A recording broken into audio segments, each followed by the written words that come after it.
இதே மாதிரி இப்போ 8% தான் இருக்குது, அதை உடச்சி 2% கொண்டாட வைக்கிற வரைக்கும் இந்த விர்ச்சுவல் வரையும் சும்மா இருக்க மாட்டாங்க. போட்டு பிறந்து நாம் தமிழர் கட்சி 2026 முடிஞ்சுது. ஏங்கிட்ட அந்த கட்சியிலேருந்து வந்த நான் உண்மையை சொல்கிறேன். இதுக்கு முன்னாடி வரைக்கும் நாம் தமிழர் கட்சியில் உறுப்பினராக இருந்தேன். நான் அரசியல் கற்றுக்கிட்டது சீமான் அவர்கிட்ட தான். இதெல்லாம் எதுக்கு முன்னாடி இருக்குன்னா, விஜய் அவர்கள் வருவதற்கு முன்னாடி.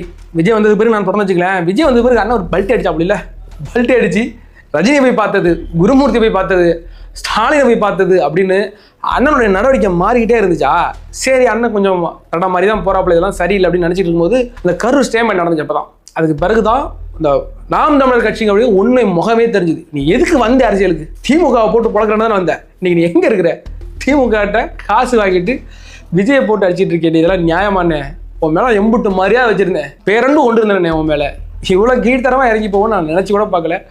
நான் இருந்த ஒரு கட்சியை இன்னைக்கு அந்த கட்சியை அழிஞ்சு போகணும் என் வாயிலே சொல்கிற அளவுக்கு நீங்கள் வச்சுட்டே பாருங்க. அதுதான் நாம் தமிழ் கட்சியோட பெரிய பங்களிப்பு. அஜித் ஃபேன் ஒரு காலத்தில் நல்லா விஜய் படம் வெற்றி பெறவே கூடாது, பீஸ்ட் படத்துக்குலாம் கங்கணம் கட்டிக்கிட்டு இந்த படம் ஃப்ளாப் ஆகணும்னு சொல்லிட்டு இருந்த ஒரு ஆள் இன்னைக்கு ஜனநாயகன் படம் எப்படியாவது வெற்றி அடைஞ்சணும், அது விஜய் கரியருக்கு ஒரு பீக்கை கொடுக்கும், விஜய் அவர்கள் வரணும், அவர் வெற்றி பெறணும். விஜய் மாதிரியான ஒரு மனுஷன் தோத்துறவே கூடாது. ஏன்னு கேட்டிங்கன்னா, விஜய் மட்டும் எலெக்ஷனில் தோத்து போயிட்டாருன்னா அதுக்கு பிறகு இந்த மக்களை திருத்துற, இந்த அரசியல்வாதியை திருத்துறன்னு ஒரு பயம் வரமாட்டான். இன்னும் 100-150 வருஷத்துக்கு வரமாட்டான்.